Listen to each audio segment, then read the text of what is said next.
Hello everybody, I hope you're all keeping well. It's time for chapters 11 and 12 of To School Through the Fields. Chapter 11, Open Spaces. Paul's farm stood on the hill across the river from our house. He had spent many years out in the Australian bush and was accustomed to the solitary life, having no desire for human companionship. His male neighbours he tolerated, but women seemed to be outside the realms of his comprehension, and he kept as far as possible away from them, viewing them as members of a dangerous species that threatened his safety. His neighbours respected his privacy and kept their distance, and if he needed help at any time he would stand on the hill outside his house and shout across the river. If trained in operatic circles, his remarkable vocal cords might have brought him fortune. Their volume and vocal range were so extraordinary. A neighbour almost as well endowed was Jack, who lived to the west of us, and it was not unusual for a long-range conversation to take place across the valley, and we used to listen happily to the shouted communications of what we called the Lishnashoiga telephone. Paul had long white hair with a matching beard, and wore a loose white flannel waistcoat to his knees. In summer, he peeled off his pants and went around in his white long johns. He presented a strange biblical appearance out in his meadow on a summer day. Once ever he was unfortunate enough to be taken ill and had to go into the hospital. It was the small local cottage hospital, where a domineering matron ruled with a rod of iron. That is, until she met Paul. For a man who had spent most of his life out under the stars, a rigid hospital bed was a new and unwelcome experience. The matron insisted, however, that the bedclothes be tucked in firmly, but as soon as her nurses had achieved this, Paul whipped them out again.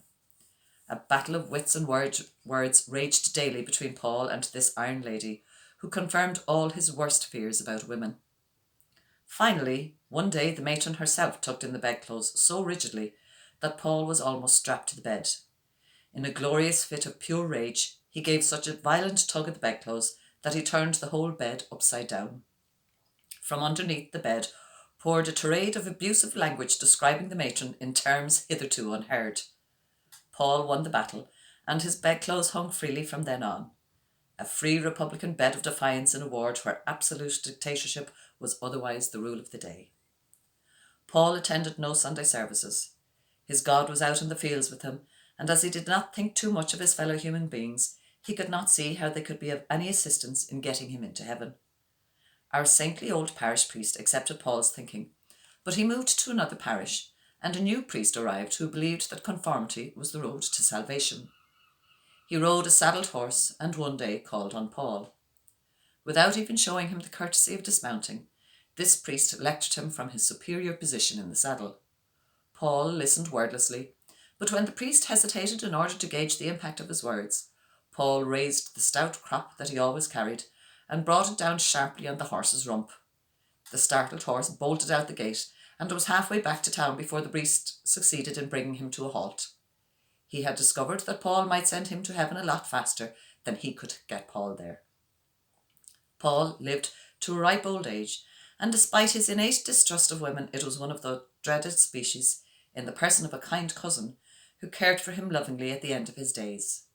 One hopes that heaven has open spaces for someone like Paul, who never liked to be fenced in, or maybe his free spirit is free to ramble along by the banks of the Darrigal River, where he herded his cattle and saved his hay.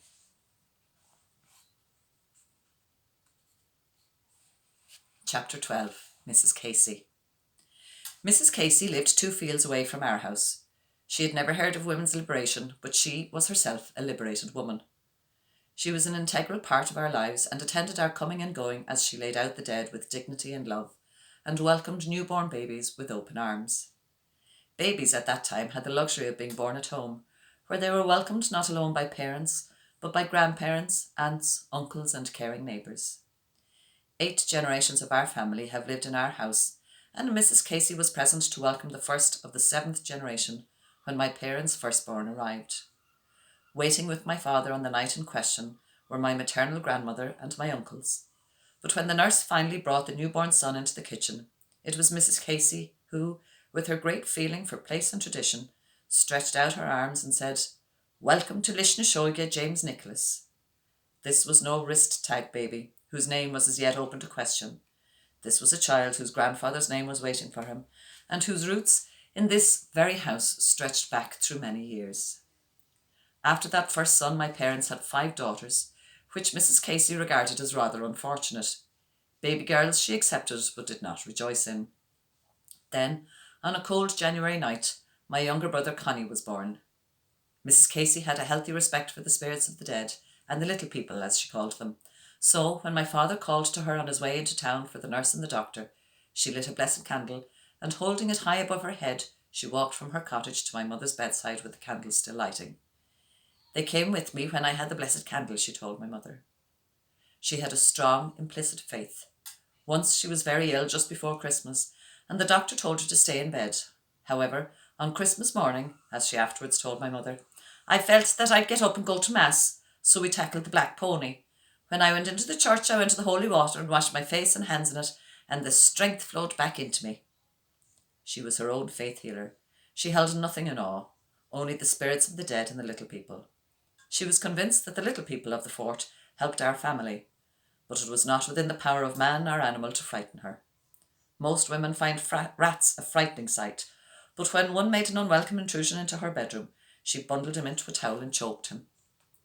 She regarded being childless as one of the worst afflictions that could befall a couple, and when this was the case with the neighbouring couple, she ascribed it to the fact that when the husband went to bed, he went to sleep. As a little girl, I remember her making this pronouncement to my father, who was highly amused, while I was intrigued and felt that it had implications beyond my grasp.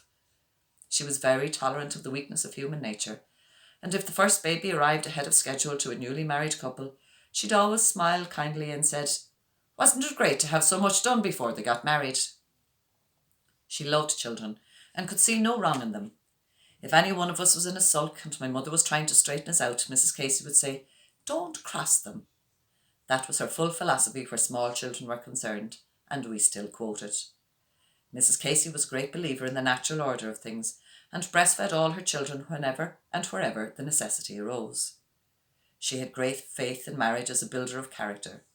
If any selfish young woman who always had to have her own way was getting married, Mrs. Casey would smile wisely and say, "The babbles straighten her out."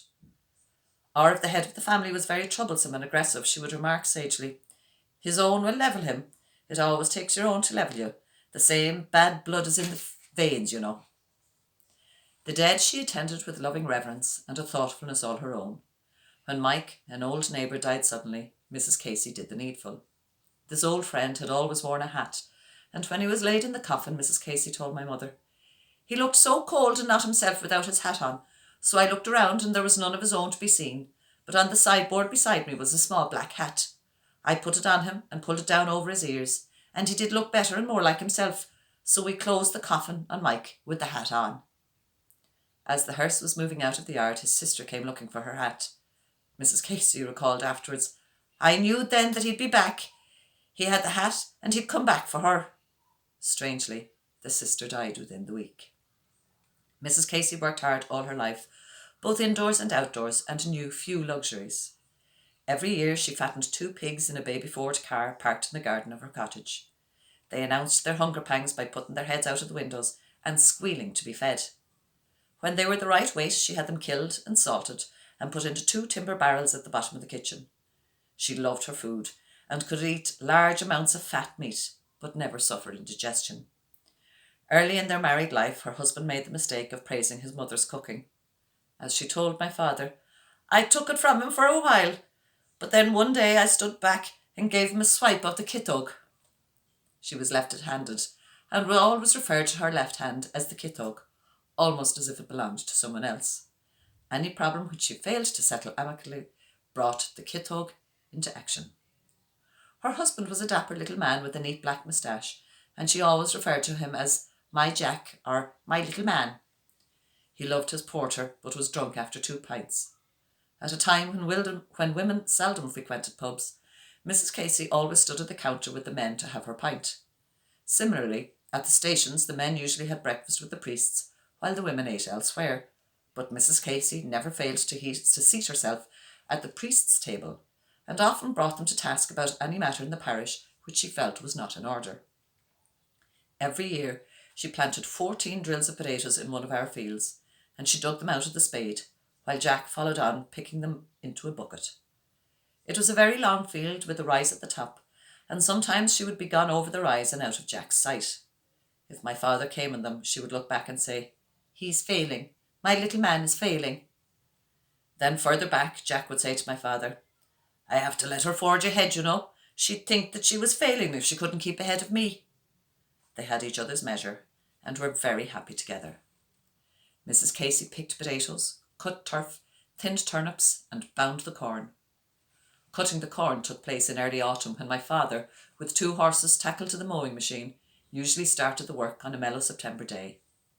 One of us children, sitting on the seat, guided the horse while my father, on a lower seat, would create the swards suitable for the sheaves. All around the field the workers would bind up the corn into sheaves. Mrs. Casey worked across the bottom of the field and always had the way cleared before the horses. The cutting started at the